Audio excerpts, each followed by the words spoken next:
In this video, we're going to go over two searching algorithms. The first one is going to be called a linear search, and then the second one is going to be called a binary search. Linear search will work on any sort of collection of items, whether it be sorted or unsorted, while binary search will only work if the items are guaranteed to be in a sorted fashion. We'll go over that momentarily, but the way that linear search works is, say we're given a collection such as above here, and we try to find the value of 9. What we end up doing is we first start at position 1 over here, then we keep moving through the list and keep checking to see if we found it. If we reach the end of the list and we haven't found it, then we return to -1. Now, let's say that we want to find the value of 5 in this list, or in this collection. So what we do is we start looking at the first index, then the second, then the third, then the fourth, and here we just return this index, which happens to be index 3. Okay, so let's actually move this up a tad bit, and let's take a look to see what it would do in the case of a randomized array over here. So if we try to find the index of 1, of the value 1, what we end up doing is we start at the front, check to see if it's equal to the value 1. It's not, so we move forward. This one's not, so then we move forward, and here we go. We see that the value of 1 is found here, and we return the index of 2. So it's a pretty straightforward and simple algorithm as far as things go. Let me just get rid of this little dot here in the corner. It's just a tad bit annoying to me. So, alright, the way that binary search works is it works like a game that you might have played before, where you guess, or you have a number between, say, 1 and 10 in your mind, and your friend continually tries to guess it. Now, your friend might say that they guess 7, and you let them know as to whether or not the value is too high or too low. So, if the value is too low, then what we end up doing is we end up searching from 7 beyond to the end of the possible numbers that they were looking for. Now, if 7 is too high, then we search the lower end of the numbers. And if 7 is right, then we just return 7 because we've completely finished the guessing game here. So, keeping that guessing game in mind, the binary search works as follows. So, what we end up doing is we take in consideration the start of our array and then the end of the array. And what we do is we're looking for a specific number. And what binary search does is it continually truncates the array in half. That's why we call it binary. We're splitting it. So what we do is we calculate the middle element from our start index and our end index, and then we basically move a pointer right over here. And we say, okay, is the element at the midpoint equal to what I'm looking for? If it is, then I just return whatever the value of mid is. If it's not, and if it's greater than the value we're looking for, then what I end up doing is I end up updating my endpoint to be the mid -1, and I leave my start point be the same. Now, if it's the opposite case, what I end up doing is I say my start is now mid +1, and my end is still kept the same as what it was before. The reason why we do mid +1 and mid -1 is because we've already taken a look at mid and we no longer need to look through it. So, now that we've got the visual out of the way, let's actually take a look at the code and see what it does. So, I've got a method here that generates a random collection. And in order for binary search to work, we must actually run some sort of sorting algorithm. And I chose to use the selection sort algorithm because the collection is small enough, which means that selection sort is going to be very quick. So let's take a look. Let's go to linear search. So the implementation of linear search is simple.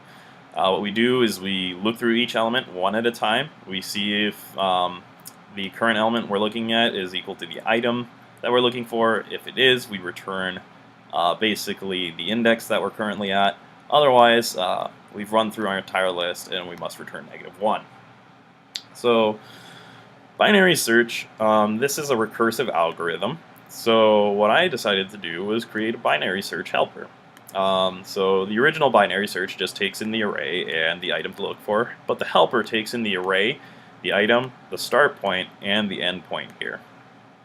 And what we're saying is while the start happens to be less than or equal to the end, meaning that we're still looking for certain values here, we can keep running this algorithm. If the start happens to ever be greater than the end, then we know that we are no longer looking through valid points in our array, and we're just looking backwards, trying to look at things we've already looked at. So we just return -1, meaning that we haven't found the item. So assuming that start is less than or equal to end, what we do is we calculate the midpoint, which is going to be the start plus the end divided by 2. We check to see if the midpoint happens to be equal to the item. If it is, we return that point, the midpoint. Otherwise, what we end up doing is, okay, if our mid happens to be greater than the item that we're looking at, what we need to do now is we need to look at the left hand of our array. So we pass in start and mid -1. And otherwise, if that's not the case, we only have one case left. So because mid's not the item and mid is not greater than the item, let's see, or the array at mid happens to be, not greater than the item, then what we end up doing is we say, okay, we want to just look at the right side of the array. So let's actually run this code now. So I've already compiled it, but I just want to be safe. Okay, so first off, I need to move into the directory, which is search and sorting. Let's compile it. So search and sort.java. We're going to run through this a couple of times just to see if it works and how it works.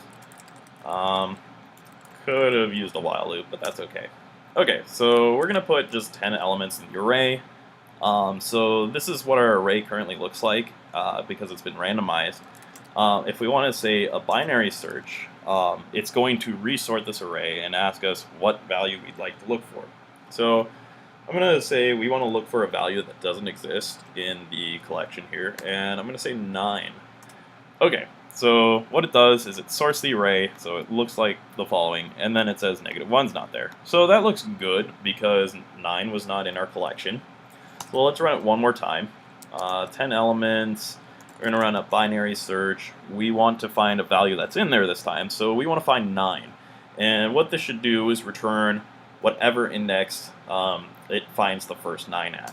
So it says the item 9 was found at index 7. So let's take a look. 0, 1, 2, 3, 4, 5, 6, 7. So it ended up being right here. Turns out it could have been this value over here. So in this case, our binary search algorithm is not finding the first index of this value here. It's just finding, it's just cutting it in half and trying to find where the value is. So that's why we got the index of 7. Okay, so let's run this one more time. Well, not just one more time. Let's run it for our linear search. So if we go linear search, we want to find the item of, let's say, 1. So this should return the index of 0. Or not the index of 0, because we're not actually sorting it. This should return index 0, 1, 2, 3, 4, 5, 6, 7, 8. So index 8. Okay. Could have counted from the end, but that's okay. Okay, so now that that works, let's run a linear search. Let's try to find the value of 3. 3 is obviously not in there, so we return -1. Yeah, so there we go. There you guys have it. I hope that you learned a little bit of something from this video. If you have any questions about what this notation is, well, I'll just answer it right now, actually. This is ternary notation.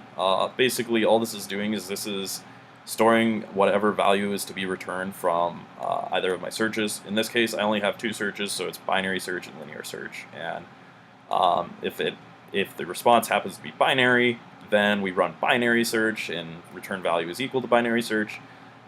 If it's not equal to binary, then we know it must be a linear search that they're looking for. So return value instead becomes whatever linear search returns. So I hope you guys enjoy, and well, see you next time.